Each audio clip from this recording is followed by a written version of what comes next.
సభలో మాట్లాడిన అంశంలో ఆయనను చూస్తే అబద్దాలకు పెద్ద కొడుకులాగా కనపడుతున్న తీరు మీరు గమనించండి. ఒకటి, చంద్రబాబు నాయుడు గారు తెలంగాణ పదాన్ని నిషేధించిండని చెప్పింది. మరి ఆయనంటే ఆంధ్రప్రదేశ్ కాబట్టి తెలంగాణ పదాన్ని నిషేధించవచ్చు. మరి మీరెందుకు మీ పార్టీలో తెలంగాణ పదాన్ని నిషేధించిండ్రు? దానికి సమాధానం ఉందా?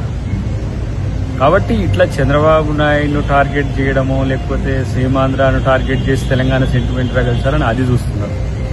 రెండవది, ఆపరేషన్ కగార్ మీద మాట్లాడింది. మీరు ఆపరేషన్ కగార్ మీద మాట్లాడి ఏదో శాంతి చర్చలకు మీరు లేదంటే మావోయిస్టులకు లేకపోతే వామపక్ష పార్టీలకు మీరు ఏదో బాసటగా ఉన్నట్టుగా చెప్పే ప్రయత్నం చేస్తే, వరవర్రావు గారు తెలంగాణకు అక్కడ జైళ్ల పరిస్థితులు మహారాష్ట్ర బాగలేదు, ఇక్కడ మార్చమని చెప్తే పట్టించుకున్నారా?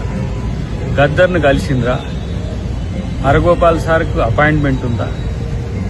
ఎంతెందుకు ప్రజా సంఘాల నాయకులైన మందకృష్ణ గారిని ఏ విధంగా అరెస్ట్ చేసిండ్రు? తెలంగాణ ఉద్యమ నాయకుడైన కోదండరాం గారు అరెస్ట్ ఎలాంటి పరిస్థితి ఉంది? అంటే మానవ హక్కుల గురించి వచ్చినప్పుడు మీ యొక్క స్టాండ్ ఎట్లా ఉందో తెలుసుకోవాల్సిన పరిస్థితి ఉంది. కాబట్టి మీరేదో ఇంకా చెప్తే ప్రజలు నమ్ముతారనే స్థితిలో ఉంటే అది మీ భ్రమ. అన్ని అబద్దాలు చెప్పడానికి ప్రయత్నం చేసి అలా బీసీ బిల్ గురించి ఎక్కడైనా ప్రస్తావన ఉందా?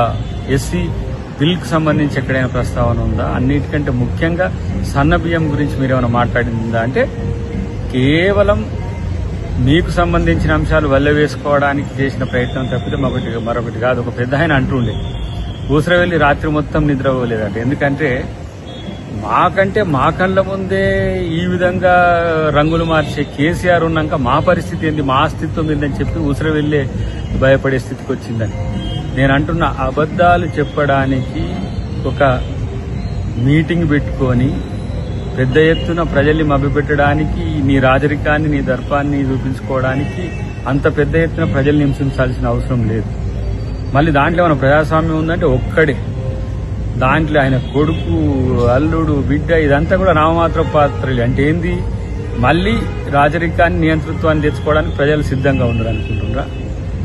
గత సంవత్సరం నుంచి అసలు ప్రజలు హాయిగా ఉన్నారు. మీలాంటి ఏమంటారు అణిచివేత ధోరణితో పోలీసుల మీద ఒకటేసారి ప్రేమ వచ్చేసి పోలీసులను తర్వాత పోలీస్ వ్యవస్థను ఏ విధంగా మీరు స్వార్థానికి వాడుకుంటూ పోలీసు అందరికీ తెలుసు. మీరు బెదిరించినంత మాత్రాన మీ బుక్కులలో రాయిస్తే ఇక్కడ భయపడే పోలీసులు లేరు, ఎవరు లేరు. కాబట్టి కామ్గా ఇంకా మిమ్మల్ని ప్రజలు పట్టించుకుంటారని భ్రమల నుంచి పక్కకు పోండి అని చెప్పి కేసీఆర్ గారికి హితవు లాంటి హెచ్చరిక.